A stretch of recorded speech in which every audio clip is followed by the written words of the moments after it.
Because of certain indiscreet remarks by Don Imus and Howard Stern, WNBC Radio apologizes to the following: the National Organization for Women, the New York chapter of Hadassah, Governor Cuomo, the New York Jets, the United States Congress, both houses, Nassau Community College, the Gay Men's Choir, Sons of Italy, Rabbi Arthur Selkowitz, my wife, 66 WNBC. If we weren't so bad, we wouldn't be so good. Queen Elizabeth, Mayor Koch. Hi, New York. You know, before I was a comedian, I was a guitar player. And I wanted to be the best, but I wasn't. Just like a lot of radio stations try to be K-Rock, and they're not, because K-Rock is the best. It's the best classic rock and roll you're going to find, and they have it all day. And they have Howard Stern in the morning. And we don't mean to laugh in the face of the other radio stations. But you're just not K-Rock! Turn to K-Rock 92.3 FM! Ow! At the bottom. That's what we're here for, guys, to win. That was no goal, you know? They was in the crease. Yeah, they were indeed in the crease. How's it going, everybody? How's it going? Yeah, I love the Mr. Magoo version myself. That was originally an hour long, and it got whittled down to 28 minutes, 22 minutes over the years. They kept cutting and cutting to get more commercials in. Eventually, it was just under 30 minutes. They cut so many scenes. Hey, Ricardo. So, here we are again. This is part 2 of our dramatic reading of A Christmas Carol by Charles Dickens. I'm eating some Enfuego Takis. Checking on what the knuckleheads are doing before we begin. It's always fun to see what they're up to. One of those Zabu is going to use the poopy box. Yeah, okay, let's give him some privacy. Dimsum is sleeping over there, and Ranji is somewhere around here somewhere. He's somewhere. Ranji is somewhere. He's lurking around. Well, when he shows up, we'll put him on camera and we will highlight that handsome mug of his. So everyone, if you follow the link to Internet Archive, you will find a copy, which is the same one that I am reading from. Our last installment, we were just reached the part where Scrooge was visited by the ghost of Christmas past. And he had... 1776 is all their PIN numbers. Who? All of them. All of who? The whole generation of Trump people. All their PIN numbers 1776. Of course it is. Of course it is. They're coming on Trace Line too. Of course it is. So anyway, we are going to pick up when Scrooge is visited by the ghost of Christmas present. Okay. Oh yeah, I'll take a look at that. Take a look at that link. Okay. Oh, for God's sake. Oh, awesome. They go to 11. Oh, wow. They do indeed go to 11. That's like a cool upgrade that you can do for not a whole lot of money. Yeah, that's right. They do the line dancing thing, and then they steal everybody's wallets at the line dancing Oh, for thing. crying out loud. That's what the boot barn is. Yeah, so it's all the same. 1776 is all the PIN numbers. Mm-hmm.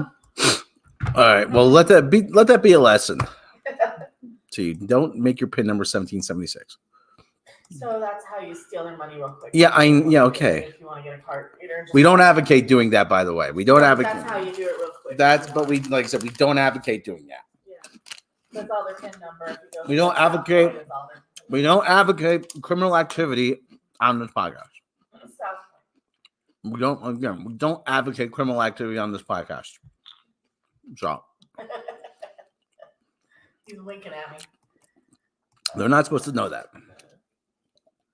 Well, you're taking me to nicer restaurants then. Well, like I said, they're not supposed to know that because it's legally indemnifying. Yeah. Also, 1, 2, 3, 4 is also try that first, or don't. Like we're not supposed to talk about that. Yeah, you probably should still use credit cards. Who said I am? I don't know. I'm just saying that's what their PIN numbers are. So. Yeah, well, I'm not going to test that theory. Okay. Besides, Train Spotting is a movie. I know that, but it's my movie. It's just the sequel. All right. No more You know what? Catholics, All right.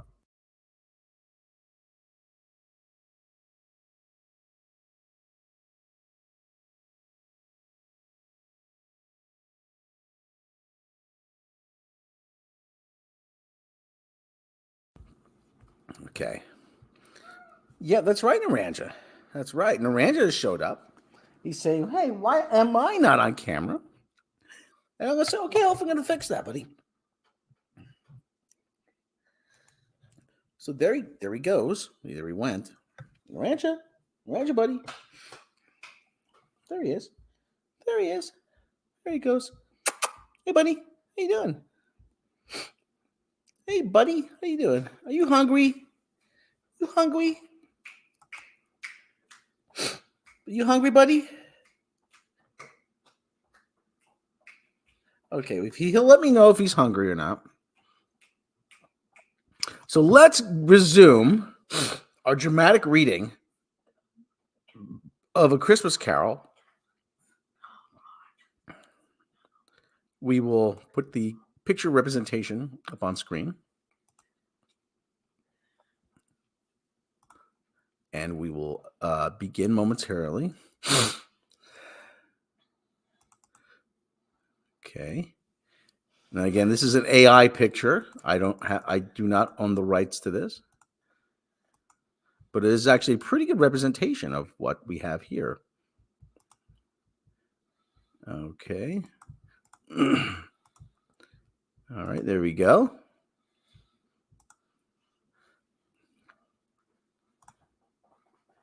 And we are going to begin in just a second here. Here we go. And we're going to get started right now. The second of 3 spirits. Let's get some mood music. Yeah, that's right, but it looks like I think Naranja's hungry. So let's get Naranja.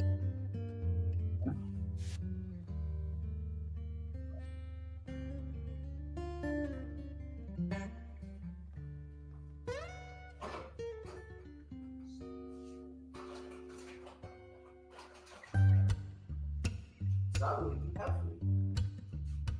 I think so. You also have food.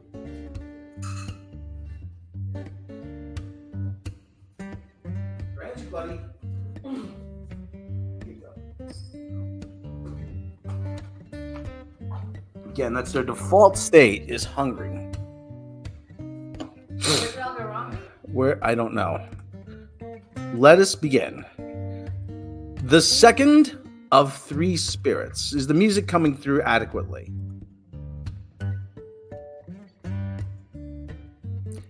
Awaking in the middle of a prodigiously tough snore and sitting up in bed to get his thoughts together, Scrooge had no occasion to be told that the bell was again upon the stroke of 1.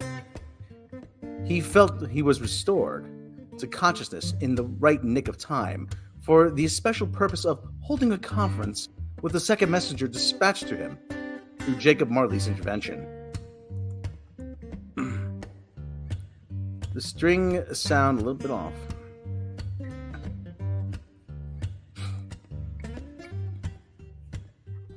But finding that he turned uncomfortably cold when he began to wonder which of his curtains this new spectre would draw back, he put them, every one aside, with his own hands, and, lying down again, established a sharp lookout all around the bed, for he wished to challenge the spirit on the moment of its appearance, and did not wish to be taken by surprise and made nervous. Gentlemen of the free-day, easy sort, who plume themselves upon being acquainted with a move or two, and being usually equal to the time of day, express a wide range of their capacity for adventure by observing that they are good for anything from pitch and toss, to manslaughter, between which opposite extremes, no doubt, there lies a tolerably wide and comprehensive range of subjects. Without venturing for Scrooge quite hardly as this, I don't mind calling on you to believe that he was ready for a good broad field of strange appearances, and that nothing between a baby and a rhinoceros would have astonished him very much. Now, being prepared for almost anything, he was not by any means prepared for nothing. And consequently, when the bell struck 1 and no shape appeared, he was taken with a violent fit of trembling. 5 minutes, 10 minutes, a quarter of an hour went by, yet nothing came. All this time he lay upon his bed, the very core and center of a blaze of ruddy light which streamed upon it when the clock proclaimed the hour, and which, being only light, was more alarming than a dozen ghosts, as he was powerless to make out what it meant, or would be at. Please. And was sometimes apprehensive that he might be, at the very moment, an interesting case of spontaneous combustion without having consolation of knowing it. At last, however, he began to think, as you or I would have thought at first, for it is always the person not in the predicament who knows what ought to have done, let me try that again. For it was always the person not in the predicament who knows what ought to have been done in it, and would unquestionably have done it too. At least, I say, he began to think that the source and secret of this ghostly light, may be in the adjoining room, from whence, on further tracing, it seemed to shine.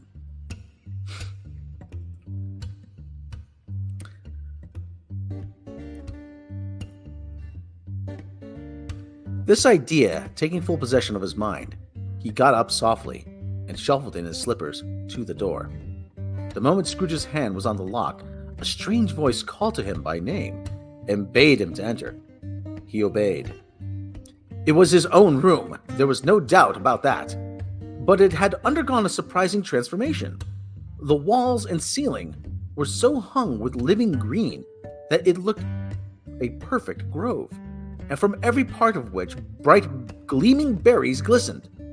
The crisp leaves of holly, mistletoe, and ivy reflected back at the light, as if so many little mirrors had been scattered there, and such a mighty blaze went roaring up the chimney as that dull petrification of a hearth had never known in Scrooge's time, or Marley's, or for many and many a winter season gone by. Heaped upon the floor to form a kind of throne were turkeys, geese, game, poultry, brawn, great joints of meat, suckling pigs, long wreaths of sausage, mince pies, plum puddings, barrels of oysters, red-hot chestnuts, cherry-cheeked apples, juicy oranges, luscious pears, immense 12th cakes, and seething bowls of punch that made the chamber dim with their delicious steam.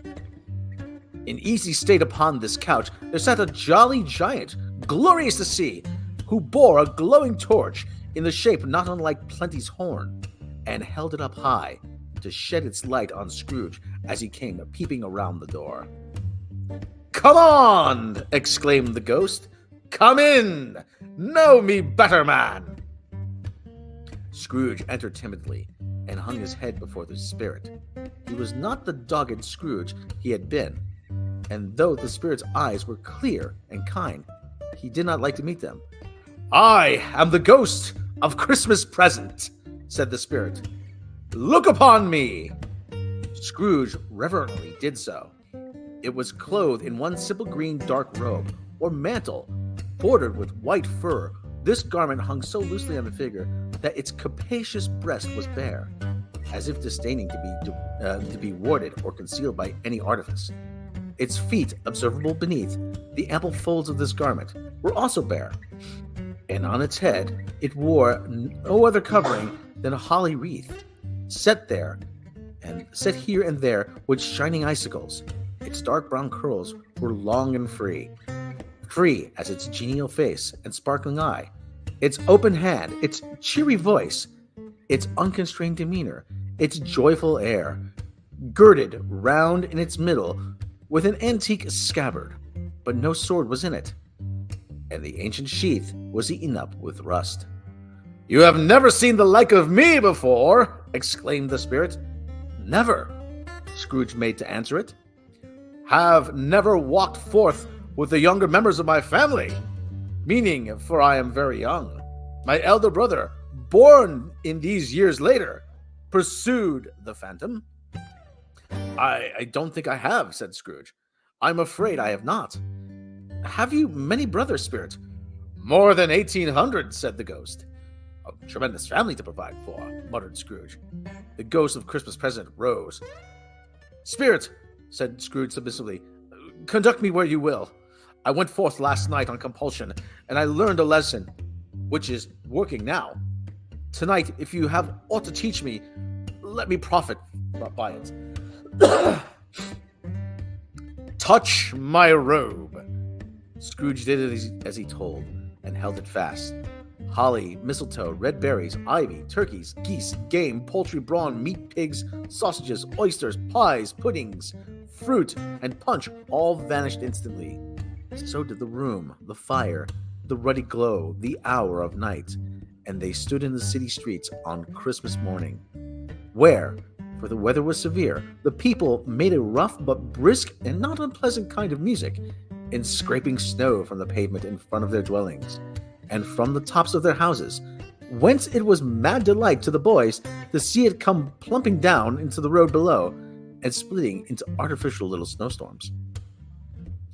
The house fronts looked black enough, and the windows blacker, contrasting with smooth white sheets of snow upon the roofs, and with the dirtier snow upon the ground, which last deposit had been plowed up in deep furrows by heavy wheels of carts and wagons, furrows that crossed and recrossed other hundreds of times where the great streets branched off, and made intricate channels hard to trace in thick yellow mud and icy water.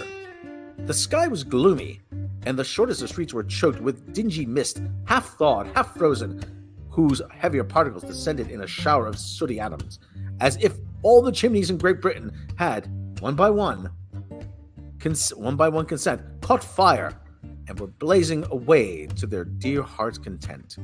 There was nothing cheerful in the climate of the town, and yet there was an air of cheerfulness abroad that the clearest summer air and brightest summer sun might have endeavored to diffuse in vain.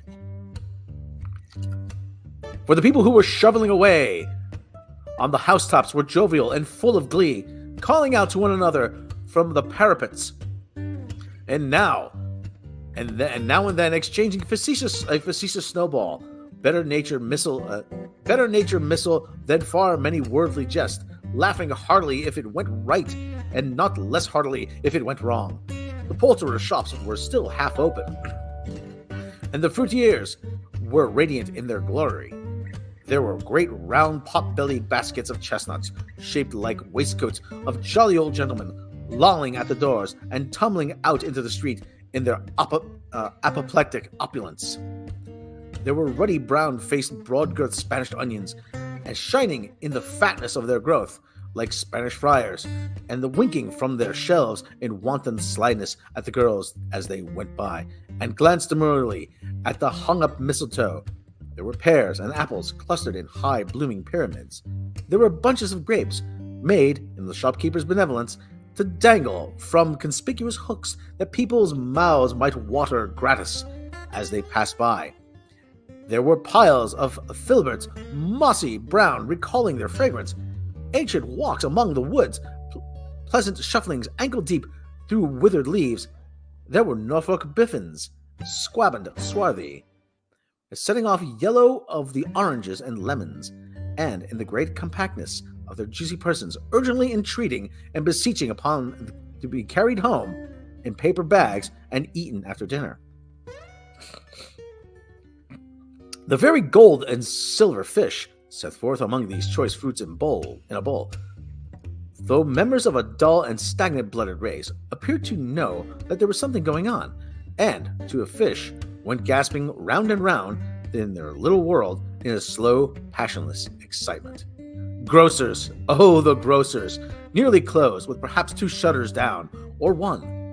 but through the gaps such glimpses, it was not alone that the scales descending upon their counter made a merry sound, or that twine and roller parted company so briskly, or that the canisters were rattled up and down like juggling tricks, or that even the blended scents of tea and coffee were so grateful to the nose, or that even raisins were so plentiful and rare, that almonds were so extremely white, the sticks of cinnamon so long and straight, the other spices so delicious, the candied fruits so caked and spotted with molten sugar as to make the coldest lookers on feel faint, subsequently bilious. Nor was it the figs that were moist and plumpy, or that the French plums. Nor was it the figs that were moist, or the French plums blushed in modest tartness from their highly decorated boxes, or that everything was good to eat and in its Christmas dress. But the customers were all so hurried and so eager in the hopeful promise of the day that they tumbled up against each other at the door, crashing their wicker baskets wildly, and left their purchases upon the counter and came running back to fetch them, and committed hundreds of the like mistakes in the best humor possible, while the grocer and his people were so frank and fresh that the polished hearts with which they fastened their aprons behind might been their own, worn outside for general inspection, and for Christmas daws to peck at if they chose. But soon the steeples called good people all to church and the chapel, and away they came, flocking through the streets in their best clothes and with their gayest faces. And at the same time there emerged from scores of by streets and lanes and nameless turnings innumerable people carrying their dinners to the bakers' shops. The sight of these poor revelers appeared to interest the spirit very much, for he stood with Scrooge beside him in a baker's doorway, and, taking off the covers as the bearers passed, sprinkled incense on their dinners from his torch. And it was a very uncommon kind of torch, for once or twice, when there were angry words between some dinner carriers who jostled each other, he shed a few drops of water on them from it, and their good humor was restored directly. For, they said, it was a shame to quarrel upon Christmas Day, and so it was. God love it, so it was. In time the bells ceased, and the bakers were shut up. And yet there was a genial shadowing forth of all these dinners, and the progress of their cooking, in the thawed blotch of wet above each baker's oven, where the pavement smoked as if it was stones were cooking upon it too. "Is there a peculiar flavor in what you sprinkle from your torch?" asked Scrooge. "There is my own." "Would it apply to any kind of dinner on this day?" asked Scrooge. "To any kindly given to a poor one most." "Why a poor one most?" asked Scrooge. "Because it needs it most." "Spirit," said Scrooge after a moment's thought, I wonder you, of all beings in many worlds about us, should desire to cramp these people's opportunities of innocent enjoyment?" "I," cried the Spirit, "would you deprive them of their means of dining every seventh day, often the only day which can be said to dine at all?" said Scrooge. "Wouldn't you?" "I," cried the Spirit. "You seek to close these places on the seventh day," said Scrooge, "and it comes to the same thing." "I seek," exclaimed the Spirit. "Forgive me if I am wrong. It has been done in your name, or at least in that your family," said Scrooge. "There are some upon this earth of yours," returned the Spirit, "who lay claim to know us, and who do their deeds of passion, pride, ill will, hatred, envy, bigotry, and selfishness in our name, who are strange to us, and all our kith and kin, as if they had never lived. Remember that, and charge their doings on themselves, not us." Scrooge promised that he would, and they went on invisible, as they had been before, into the suburbs of the town. It was a remarkable quality of the ghost which Scrooge had observed at the baker's, that notwithstanding the gigantic size, he could accommodate himself into any place with ease, and that he stood beneath a low roof as gracefully and like a supernatural creature as it was possible, as he could have done in any lofty hall. Perhaps it was the pleasure, the good spirit that... Start that again. A little spilling of water. And perhaps it was the pleasure of the good spirit had in showing off the power of his, or else it was his own kind, generous, hearty nature, and his sympathy with all poor men that led him straight to Scrooge's clerk. For there he went, and took Scrooge with him, holding his robe, and on the threshold of the door the spirit smiled, and stopped to bless Bob Cratchit's dwelling with a sprinkling of his torch. Think of that. Bob but had 15 bob a week himself. He pocketed on Saturday but 15 copies of his Christian name, and yet the ghost of Christmas present blessed his four-room house. Then rose up Mrs. Cratchit, Cratchit's wife, dressed out but poorly in a twice-turned gown, but brave in ribbons, which are cheap and make a goodly show for 6 pence. And she laid the cloth, assisted by Belinda Cratchit, second of their daughters, also brave in ribbons, while Master Peter Cratchit plunged a fork into the saucepan of potatoes, getting the corners of his monstrous shirt collar, Bob's private property, conferred upon his son and heir in their honor of the day, into his mouth, rejoiced to find himself so gallantly attired, and yearned to show his linen in fashionable parks. And now 2 smaller Cratchits, a boy and a girl, came tearing in, screaming that outside the baker's they had smelt the goose, and known it for their own. And basking in the luxurious thoughts of sage and onion, these young Cratchits danced about the table, and exalted Master Peter Cratchit to the skies, while he, not proud, although his collars nearly choked him, blew the fire until slow potatoes, bubbling up, knocked out loudly at the saucepan, to be let out and peeled. What has ever pardon me. What has ever got your precious father, then? Said Mrs. Cratchit, and your brother, Tiny Tim, and Martha warn't as late as Christmas Day and a half an hour ago. Here's Martha, mother, said a girl, peering as she spoke. Here's Martha, mother, cried 2 young Cratchits. Hurrah! There's such a goose, Martha. Why, bless your heart alive, my dear, how late are you? Said Mrs. Cratchit, kissing her a dozen times, and taking off her shawl and bonnet for her with officious zeal. We'd a deal of work to finish up last night, replied the girl, and had to be clear away this morning, mother. Well, never mind, so long as you are come, said Mrs. Cratchit. Sit ye down before the fire, my dear, and have a warm. Lord bless ye. No, there's father coming, cried the 2 young Cratchits, who were everywhere at once. Hide, Martha, hide! So Martha hid herself, and in came what? What? Oh, okay, very good. I'm in my groove. Sorry, I'm gonna make this a little bit larger for me to read. So Martha hid herself, and in came little Bob and father, with at least 3 feet of comforter exclusive to the fringe, hanging down before him, and his threadbare clothes darned up and brushed to look seasonable, and Tiny Tim upon his shoulder. Alas for Tiny Tim, he bore a little crutch, and had his limbs supported by an iron frame. Why, where's our mother? Cried Bob Cratchit, looking around. Not coming, said Mrs. Cratchit. Not coming, said Bob, with a sudden declension in his high spirits, for he had been Tiny Tim's blood horse all the way from church, and had come home rampant. Not coming upon Christmas Day.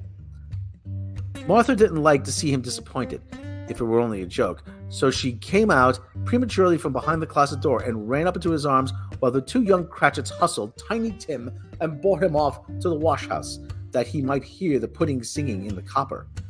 And how did little Tiny Tim behave? Asked Mrs. Cratchit, when she had railed Bob on his credulity, and Bob had hugged his daughter to his heart's content. Good as gold, said Bob, and better.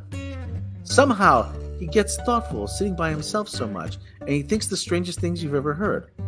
He told me coming home that he hoped the people saw him in the church because he was a cripple, and it might be pleasant for them to remember upon Christmas Day who made lame beggars walk and blind men see. Bob's voice was tremulous when he told them this, and he trembled more when he said that Tiny Tim was growing stronger and hardy. Zabu, what are you doing? Zabu's being rambunctious. His active little crutch was heard upon the floor, and back came Tiny Tim before another word was spoken, escorted by his brother and sister to his stool beside the fire. And while Bob, turning up his cuffs, as if, poor fellow, they were capable of being made more shabby, compounded some hot mixture in a jug with gin and lemons, and stirred it round and round, and put it on the hob to simmer. Master Peter and two ubiquitous young Cratchits went to fetch the goose, in which they soon returned to a high procession. Such a bustle ensued that you might have thought a goose rarest of all birds, a feathered phenomenon, to which a black swan was a matter of course. And, in truth, it was something very like that in the house. Mrs. Cratchit made the gravy, ready before the hand in the little saucepan, hissing hot. Master Peter mashed the potatoes with incredible vigor. Miss Belinda sweetened the apple sauce. Martha dusted the hot plates. Bob took Tiny Tim beside him in a tiny corner at the table. The two young Cratchits set chairs for everybody, not forgetting themselves, and mounting guard upon their posts, crammed spoons into their mouths, lest they should shriek for the goose before their turn came to be helped. At last, dishes were set upon, and grace was said. It was succeeded by a breathless pause as Mrs. Cratchit, looking slowly all along the carving knife, prepared to plunge it into the breast. But when she did, and when the long-expected gush of stuffing issued forth, one murmur of delight rose all around, and even Tiny Tim, excited by the two young Cratchits, beat the table with the handle of his knife, and feebly cried, "Hurrah!" There was never such a goose, there was never such a goose. Bob said he didn't believe there was ever such a goose was cooked. Its tenderness and its flavor, its size and cheapness were themes of universal admiration. Eked out by an applesauce, mashed potatoes, it was a sufficient dinner for the whole family. Indeed, as Mrs. Cratchit said with great delight, surveying one small atom of bone upon the dish, they hadn't ate it all at last. Yet everyone had enough, and the youngest of the Cratchits in particular were steeped in sage and onion eyebrows. But now, the plates being changed, Miss Belinda and Mrs. Cratchit left the room alone, too nervous to bear witness, to take the pudding up and bring it in. Suppose it should not be done enough. Suppose it should break in turning out. Suppose somebody should have gotten over the wall in the backyard and stole it while we were married with the goose. A supposition at which the two young Cratchits became livid. All sorts of horrors were supposed. Hallo! A great deal of steam! The pudding was out of copper. A smell like a washing day. That was the cloth. A smell like eating a house and pastries cooked next door to each other, with a laundress next door to that. That was the pudding. In half a minute, Mrs. Cratchit entered, flushed out, but smiling proudly, with the pudding like a speckled cannonball, so hard and firm, blazing in half of half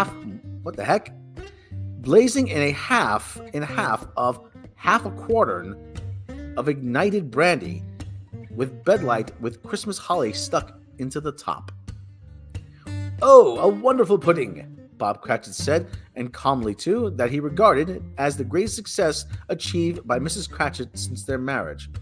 Mrs. Cratchit said that now the weight was off her mind. She would confess she had her doubts about the quantity of flour. Everybody had something to say about it, but nobody said or thought it was all a small pudding for a large family. It would have been flat heresy to do so. Any Cratchit would have blushed to hint at such a thing. At last, the dinner was all done, the cloth was cleared, the hearth swept, and the fire made up. The compound in the jug being tasted and considered perfect. Apples and oranges were put upon the table, and a full shovel of chestnuts on the fire.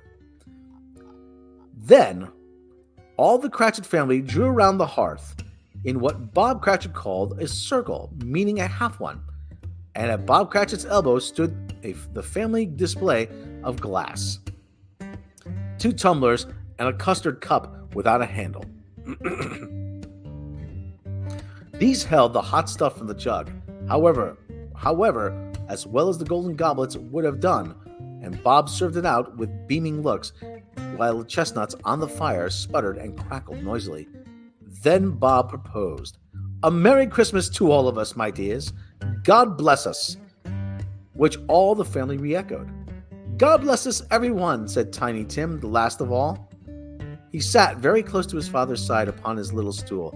Bob held his withered little hand to his, as if he loved the child and wished to keep him by his side and dreaded that he might be taken from him. "Spirit," said Scrooge with an interest he had never felt before, "tell me if Tiny Tim will live." "I see a vacant seat," replied the ghost, "in the poor chimney corner, and a crutch without an owner, carefully preserved. If these shadows remain unaltered by the future, the child will die." "No, no," said Scrooge. "Oh, no, kind spirit, say that he will be spared." "If these shadows remain unaltered by the future, none other of my race," returned the ghost, "will find him here. What then? If he be like to die, had he better do it, and decrease the surplus population?" Scrooge hung his head to hear his own words quoted by the spirit, and was overcome with penitence and grief. "Man," said the ghost, "if man you be in your heart, not adamant, forbear that wicked cant until you have discovered what the surplus is and where it is. Will you decide what men shall live, what men shall die? It may be that, in the sight of heaven, you are more worthless and less fit to live than millions like this poor man's child. Oh God, to hear the insect on the leaf pronouncing on too much life among his hungry brothers in the dust." Scrooge bent before the ghost's rebuke and, trembling, cast his eyes upon the ground, but he raised them speedily on hearing his own name. Mr. Scrooge," said Bob. "I'll give you Mr. Scrooge, the founder of the feast." "Founder of the feast, indeed," cried Mrs. Cratchit, reddening. "I wish I had him here. I'd give him a piece of my mind to feast upon, and hope he'd have a good appetite for it." "My dear," said Bob, "the children. Christmas Day?" "It should be Christmas Day, I'm sure," she said, "on which one drinks to the health of such an odious, stingy, hard, unfeeling man as Mr. Scrooge. You know he is, Robert. Nobody knows it better than you do, poor fellow." "My dear," was Bob's mild answer, "Christmas Day?" "I'll drink to his health for your sake and the day's," said Mrs. Cratchit. "Not for his. Long life to him, a Merry Christmas and a Happy New Year. He'll be very merry and very happy, I have no doubt." The children drank to the toast after her. It was their first of the proceedings, which had no heartiness in it. Tiny Tim drank it, last of all, but he didn't care for 2 pence for it. Scrooge was the ogre of the family. The mention of his name cast a dark shadow on the party, which was not to be dispelled for a full 5 minutes. After it had passed away, there were 10 times merrier than they were before, from the mere relief of Scrooge and the baleful being done with it. Bob Cratchit told them how he had a situation in his eye for Master Pete, which would bring in, if obtained, a full 5 and 6 pence weekly. The 2 young Cratchits laughed tremendously at the idea of Peter being a man of business, and Peter himself looked thoughtfully at the fire between his collars, as if he were deliberating what particular investment he should favor when he came into the receipt of that bewildering income. Martha, who was a poor apprentice at a milliner's, then told them what kind of work she had to do, and how many hours she worked at a stretch, and how she meant to lie abed tomorrow morning for a good long rest. Tomorrow being a holiday she passed at home.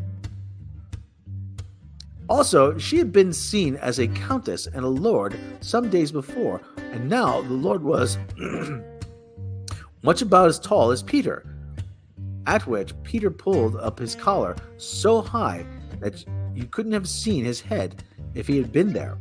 All the time, the chestnuts and the jug went round, and by they had a long song, all about a lost child traveling in the snow, from Tiny Tim, who had a plaintive little voice and sang it very well indeed. There was nothing of high mark in this. They were not a handsome family. They were not well dressed. Their shoes were far from being waterproof. Their clothes were scanty, and Peter might have known, very likely did, the inside of a pawnbroker's. But they were happy and grateful and pleased with one another, and contented with the time. And when they faded and looked happier yet in the bright sprinklings upon the Spirit's torch at parting, Scrooge had his eye upon them, and especially Tiny Tim, until the last. By this time it was getting dark, and snowing pretty heavily as Scrooge and the Spirit went along the streets. The brightness of the roaring fires in the kitchens and parlors and all sorts of rooms was wonderful.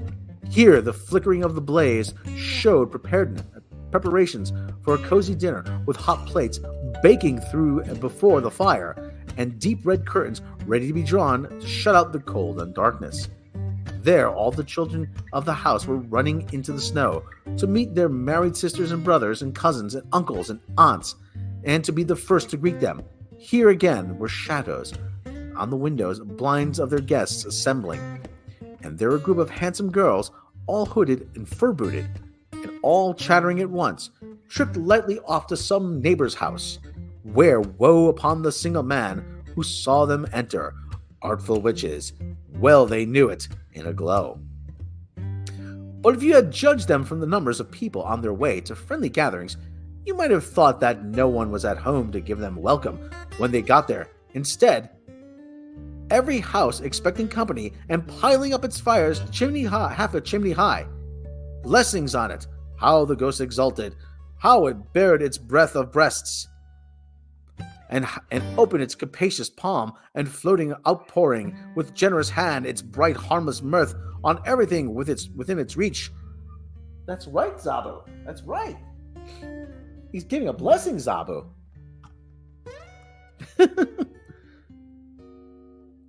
Oh, no problem. Nice sound. Are they Charlie Christian pickups? I don't know. I don't think so. Let us resume. The very lamplighter who ran on before, dotting dusky streets with specks of light, and who was dressed to spend the evening somewhere, laughed out loudly as the Spirit passed through the little kenned lamplighter that had any company but Christmas. And now, without a word of warning from the ghost, they stood upon a bleak desert moor, where the monstrous mass of rude stone were cast about, and though it were a burial place, as though it were a burial place of giants, and water spread itself wheresoever it listed, would have done so, but for the frost that held it prisoner, and nothing grew but moss and furze and coarse rank grass. Down in the west, the setting sun had left a streak of fiery red, which glared upon the desolation for an instant like a sullen eye, and frowning lower and lower and lower yet, was lost in the thick gloom of the darkest night. "What is this place?" asked Scrooge. "A place where miners live, who labor in the bowels of the earth," returned the Spirit. "But they know me. See?" A light shone from the window of a hut, and swiftly they advanced toward it. Passing through the wall and mud and stone, they found a cheerful company assembled around a glowing fire, and an old man and woman, and their children and their children's children, and another generation beyond that, all decked out gaily in their holiday attire. The old man, in a voice that seldom rose above the howling of the wind with the barren waste, was singing them a Christmas song. It had been a very old song when he was a boy, and from time to time they all joined the chorus. So surely as they raised their voices, the old man got quite a blithe and sound. And so surely as they stopped, his vigor sank again. The spirit did not tarry here, but bade Scrooge hold his robe, and passing on above the moor, sped whither? Sped whither? Not to the sea? Not to the sea? To sea. To Scrooge's horror, looking back, he saw the last of the land, a frightful range of rocks between them. And his ears were deafened by the thundering of water as it rolled and roared and raged among the dreaded caverns it had worn, and fiercely tried to undermine the earth. Built upon a dismal reef of sunken rocks, some league or so from the shore, on which the waters chafed and dashed the wild year through, there stood a solitary lighthouse. Great heaps of seaweed clung to its base, and stormbirds, born of the wind, one might suppose, as seaweed of the water, rose and fell about it, like waves they all skimmed.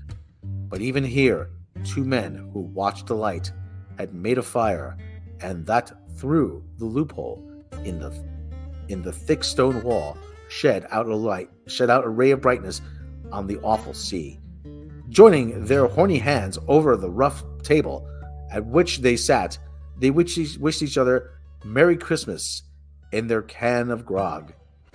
And one of them, the elder too, with his face all damaged and scarred with hard weather, as the figurehead of an old ship might be, struck up a sturdy song, like it was a gale itself.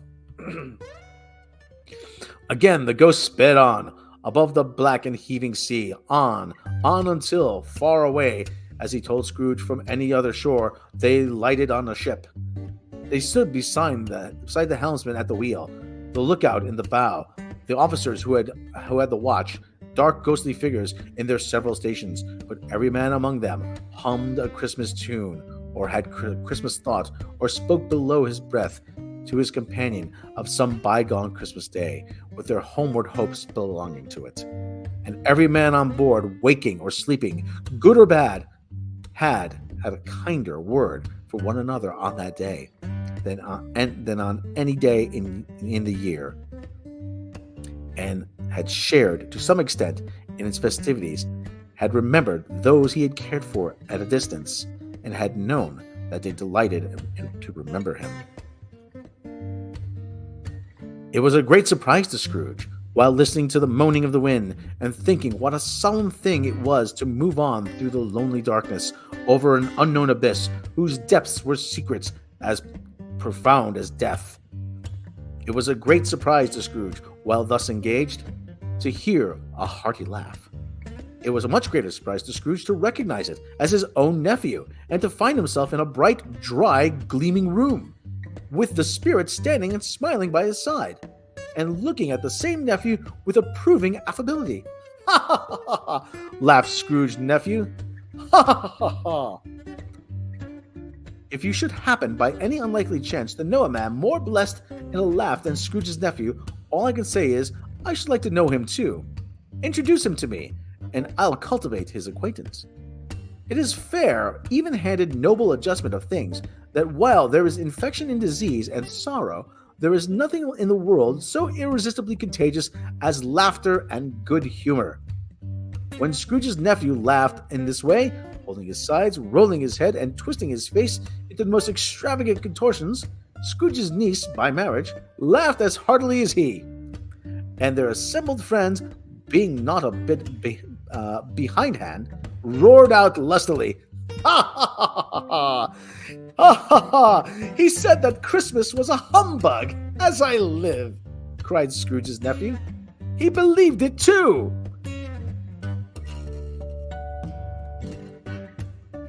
"More shame for him, Fred," said Scrooge's niece indignantly. "Bless those women, they never do anything by nalves. They're always in earnest. She was very pretty, exceedingly pretty, with a dimpled, surprised-looking capital face, a ripe little mouth that seemed to be made to kiss, as no doubt it was. All the good little dots about her chin that melted into one another when she laughed, and the sunniest pair of eyes you ever saw in a little creature's head. Altogether, she was what you have called provoking, you know, but satisfactory too. Oh, but perfectly satisfactory. He's a comical old fellow, said Scrooge's nephew. That's the truth, and not so pleasant as he might be. However, his offenses carry their own punishment, and I have nothing to say against him. I'm sure he's very rich, Fred, hinted Scrooge's niece. At least you always tell me so. What of that, my dear? Said Scrooge's nephew. His wealth is of no use to him. He don't do any good with it. He don't make himself comfortable with it. He hasn't the satisfaction of thinking, ha ha ha ha, oh, that he is ever going to benefit us with it. I have no patience with him, observed Scrooge's niece. Scrooge's niece's sisters, all other ladies, expressed the same opinion. Oh, I have, said Scrooge's nephew. I'm sorry for him. I couldn't be angry with him if I tried. Who suffers by his ill whims? Himself, always. He takes it into his head and to dislike us, and he won't come to dine with us. What's the consequences? We don't lose much of a dinner. Indeed, I think he loses for a very good dinner, interrupted Scrooge's niece. Everybody else said the same, and they must have be allowed to have been competent judges, because they had just had dinner, and with the dessert upon the table, were clustered around the fire by lamplight. Well, I'm very glad to hear it, said Scrooge's nephew, because I haven't had any great faith in you young housekeepers. What do you say, Topper? Topper clearly got his eye upon one of Scrooge's niece's sisters, for he answered that a bachelor was an wretched outcast who had no right to express an opinion on the subject, whereat Scrooge's niece's sister, the plump one, with the face with the lace tucker, not the one with the roses, blushed. Do go on, Fred, said Scrooge's niece, clapping her hands. He never finishes what he begins to say. He's such a ridiculous fellow. Scrooge's nephew reveled in another laugh, and it was impossible to keep the infection off. Though the plump sister tried to do it with a very aromatic vinegar, his example was unanimously followed. I was only going to say, said Scrooge's nephew, that the consequence of his taking a dislike to us, not making merry with us, as I think that he loses some pleasant moments, which could do him no harm. I'm sure he has more pleasant companions than he can find in his own thoughts, either in his moldy old office or his dusty chambers. I mean, to give him the same chance every year, whether he likes it or not. For I pity him. He may rail at Christmas until he dies, but I can't help think better of it. I defy him. If he finds me going there in good temper year after year, saying, Uncle Scrooge, how are you? If it only put him in the vein to leave his poor clerk 50 pounds, that's something. And I think I shook him yesterday. It was their turn to laugh now that the notion of shaking Scrooge, but being thoroughly good-natured and not much caring what they laughed at, so that they laughed at any rate, he encouraged them in their merriment and passed the bottle joyously. After tea, they had some music, for they were a musical family and knew what they were about when they sung a glee or a catch. I can assure you, especially Topper, who could growl in any bass like a good one, and never swell the large veins in his forehead or get red in the face over it. Scrooge's niece played well upon the harp, and played among the other Scrooge's niece played well upon the harp, and played, among other tunes, a simple little air, a mere nothing you might learn to whistle it in 2 minutes, which she had been familiar with as a child who fetched Scrooge from the boarding school, as he passed and been reminded by the ghost of Christmas past. When this strain of music sounded, all things that the ghost had shown him came upon his mind. He softened more and more. And if he could have listened to it often years ago, he might have cultivated the kindness of life for his own happiness with his own hands, without resorting to the sexton's spade that buried Jacob Marley.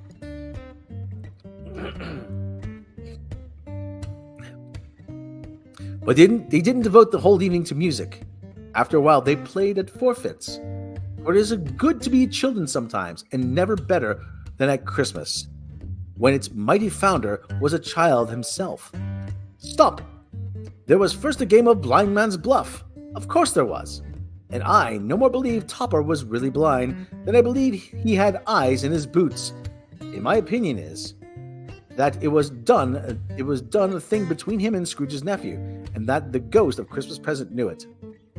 The way he went after that plump sister in the lace tucker was an outrage on credulity of human nature, knocking down the fire irons, tumbling over the chairs, bumping up against the piano, smothering himself amongst the curtains. Wherever she went, there he went. He always knew where the plump sister was. He wouldn't catch anybody else. If you had fallen up against him, as some of them did, on purpose, he would have made a feint and endeavoring to seize you, which would have been an affront to your understanding, and would have instantly sidled off in the direction of the plump sister. She often cried out that it wasn't fair, and that really it was not. But when at last he caught her, when in spite of all her silken rustlings and her rapid flutterings past him, he got her into a corner whence there was no escape, then his conduct was more execrable. For his pretending to not know her, his pretending that it was necessary to touch her headdress, and further to assure himself of the identity, pressing a certain ring upon her finger, and a certain chain about her neck, was vile, monstrous. No doubt she told him her opinion of it. Another blind man being in the office, they were so very confidential together behind the curtains. This is kind of creepy.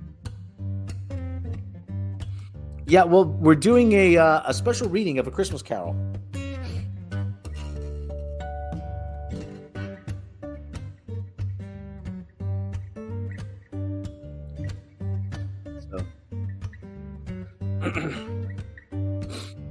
Scrooge's niece was not one of Scrooge's niece was not one of the blind man's bluffs parties, but was made comfortable with a large chair and footstool in a snug corner where the ghost and Scrooge were close behind her. But she joined in the forfeits and loved her admiration with all the letters of the alphabet. Likewise, at the game of how and when and where, she was very great, and to the secret joy of Scrooge's nephew, beat her sisters hollow. Though the joy of Scrooge's nephew, though they were sharp girls too, as Topper could have told you. There might have been 20 people there, young and old, but they all played, and so did Scrooge. For wholly forgetting, in the interest that he had what was going on, that his voice made no sound in their ears, he sometimes came out with his guests quite loud, and very often guessed right too, for the sharpest needle best Whitechapel warranted not to be cut in the eye was not sharper than Scrooge, blunt as he took it in his head to be. The ghost was greatly pleased to find him in this mood, and looked upon him with such flavor that he begged like a boy to be allowed to stay until the guests departed. But this, the spirit said, could not be done. "Here's a new game," said Scrooge. "1 half-hour. Spirit, only one." It was a game called Yes and No, where Scrooge's nephew had to think of something, and the rest must find out. He only answering to the questions yes and no, as was the case. The brisk fire of questioning to which was exposed elicited from him that was thinking of an animal, a live animal, a rather disagreeable animal, a savage animal, an animal that growled and grunted sometimes, and talked sometimes, and lived in London, and walked about the streets, and wasn't made of shadow, and wasn't led by anybody, and didn't live in a manger, and was never killed in a market, and was not a horse, or an ass, or a cow, or a bull, or a tiger, or a dog, or a pig, or a cat, or a bear. At every fresh question that was put to him, this nephew burst into a fresh roar of laughter, and was so inexpressibly tickled that he was obliged to get up off the sofa and stamp. At last, the plump sister, falling into a similar state, cried out, "I have found it! I know what it is, Fred! I know what it is!" "What is it?" cried Fred. "It's your Uncle Scrooge!" Which it certainly was. Admiration was the universal sentiment, though some objected that the reply to is it a bear ought to have been yes, inasmuch as the answer to negative was sufficient to have diverted from their thoughts from Mr. Scrooge, supposing they had ever had a tendency that way. He had given us plenty of merriment, I'm sure, said Fred, and it would be ungrateful not to drink to his health. Here's a glass of mulled wine ready to our hand at the moment. And I say, Uncle Scrooge. Well, Uncle Scrooge, they cried.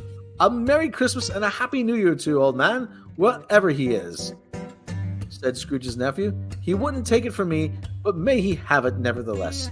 Uncle Scrooge. Uncle Scrooge had imperceptibly become so gay and light of heart that he would have pledged the unconscious company in return and thanked them in an inaudible speech if the ghost had given him time. But the whole scene passed off in the breath of the last word spoken by his nephew, and he and the spirit were upon their travels again. Much they saw, far away they went, and many houses they visited, but always with a happy end. The spirit stood beside them. The spirit stood beside sick beds, and they were cheerful. On foreign lands, they were close at home. By struggling men, and they were patient, and their greater hope. By poverty, and it was rich. In the almshouse hospital, and at the gaol, in misery of every refuge, where vain man in his little brief authority had not made fast the door, and barred the spirit out, he left his blessing, and taught Scrooge his precepts. It was a long night, if it were only a night. But Scrooge had his doubts of this, because the Christmas holidays appeared to be condensed into a space of time they passed together.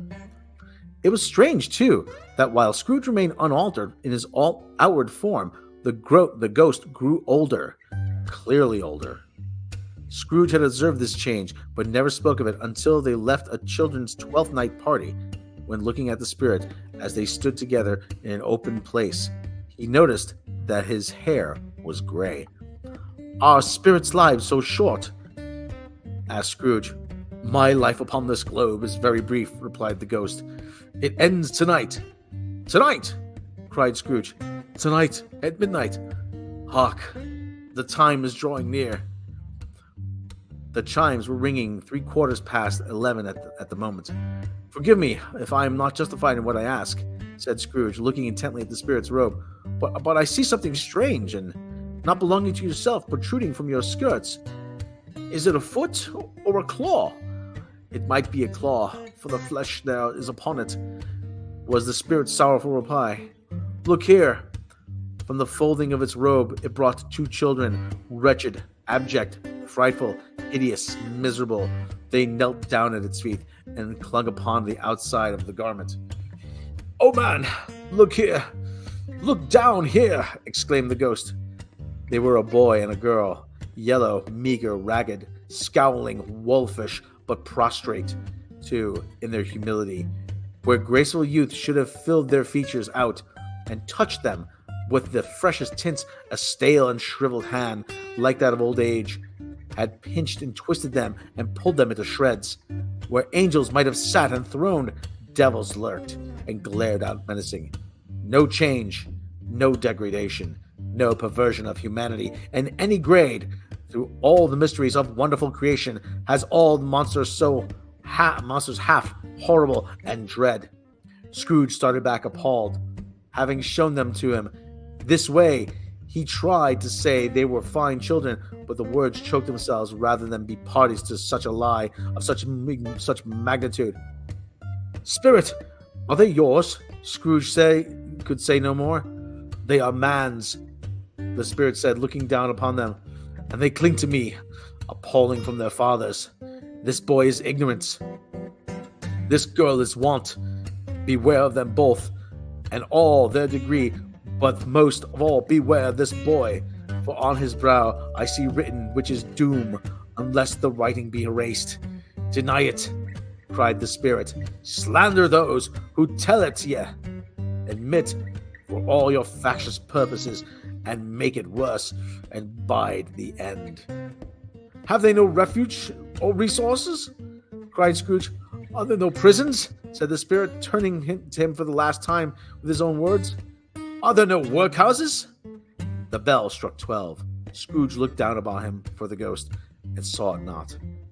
As the last stroke ceased to vibrate, he remembered the prediction of old Jacob Marley, and lifting up his eyes, beheld a solemn phantom, draped and hooded, coming like a mist along the ground toward him. So, all right, let's take a break here.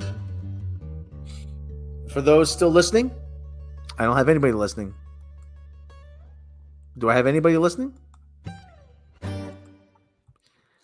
Let's see if I have anybody listening. Oh, brother. Do I have anybody watching? Let me see.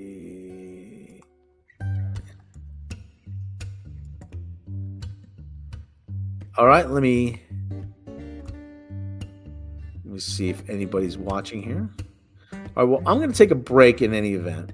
Okay, I'm going to play a couple commercials. I'm going to take a break, and I will resume with the next section.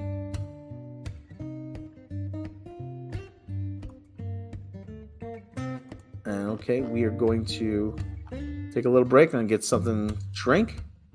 I'll be right back.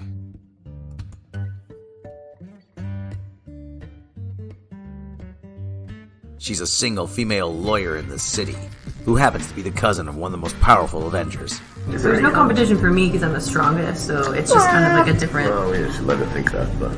No, not her. The other one. You know, the green guy. Now, after an accident where they blatantly change her origin story to prevent her from being saved by a man, transforms her into the Jade Giantess, she'll remind you whose show this is in the first place. Just remember whose show this actually is. Yeah, like you were ever gonna let us forget it. She-Hulk. Meet Jennifer Walters, a high-powered LA lawyer who can't help questioning Captain America's sexual history. Obviously, Captain America was a virgin. Did you see that ass? Like, that ass? That is America's ass.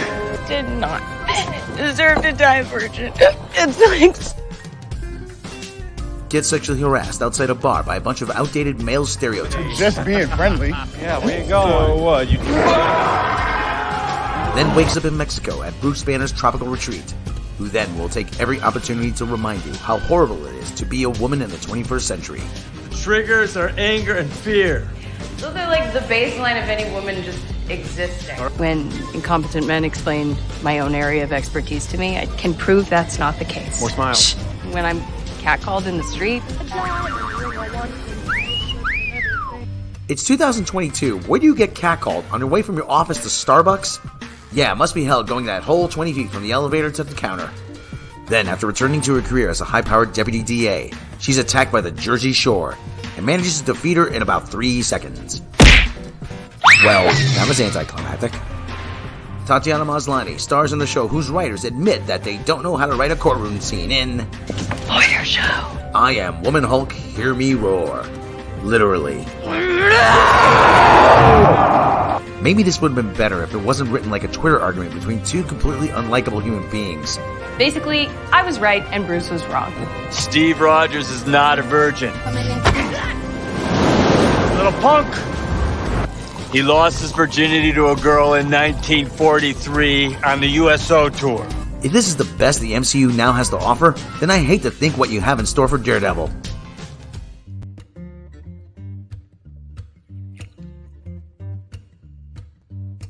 Okay, we are back. How's everybody? If anybody's still with us? Thank you for enduring my very awkward reading of this. This is not an easy read. This is actually, it's written the style of English. It is very, very different than what I'm used to. So please bear with me.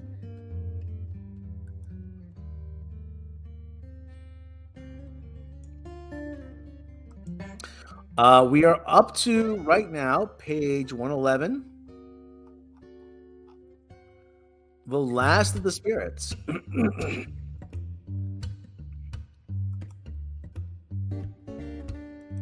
So we're about to resume. The last of the spirits, page 111. The phantom slowly, gravely, silently approached. When it came near him, Scrooge bent upon his knee. For in the very air through which the spirit moved seemed to scatter gloom and mystery. It was shrouded in a deep black garment, which concealed its head and face. In its form, and left nothing visible, save one outstretched hand. But for this, it would have been difficult to detach its figure from the night and separate it from the darkness by which it was surrounded. He felt that it was tall and stately when it came beside him. The mysterious presence filled him with a solemn dread. He knew no more, for the spirit never spoke nor moved. I am in the presence of the ghost of Christmas yet to come, Scrooge answered. Said Scrooge. The spirit answered not, but pointed onward with his hand. You are about to show me shadows of things that have not yet happened, but will happen in time before us, Scrooge pursued. Is that so, spirit? The upper portion of the garment was contracted for an instant in its fold, as if the spirits had inclined its head. That was the only answer he received. Although well used to ghostly company by this time, Scrooge feared the silent shape so much that his legs trembled beneath him, and found that he could hardly stand when he prepared to follow it. The spirit paused a moment, observing his condition and giving him some time to recover. But Scrooge was all the worse for this. It thrilled him with a vague, uncertain horror to know that behind the dusky shroud there was ghostly eyes intently fixed upon him, though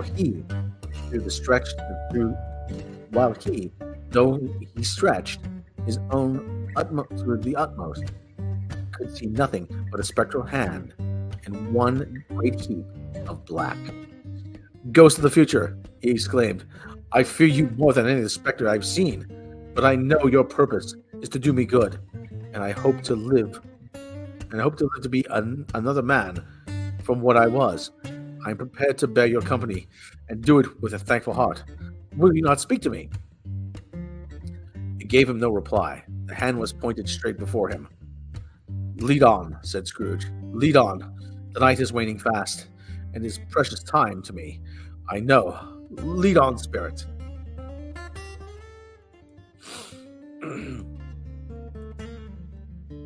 The phantom moved away as it had come towards him. Scrooge followed in the shadow of its dress, which bore him up. He thought and carried him along. They scarcely seemed to enter the city, for the city rather seemed to spring up about them and encompass them of its own act. But there were, maybe I'm going to call it quits right here. I'm going to call it quits right here. And I'm going to resume tomorrow because we're coming up on 1 hour, 15 minutes. And this is actually quite a bit to take off. I'll resume tomorrow. And everyone, anybody who's still there, I would like to thank you for joining me. And we'll resume this tomorrow or the next day. And thank you for joining me. And we will catch you next time.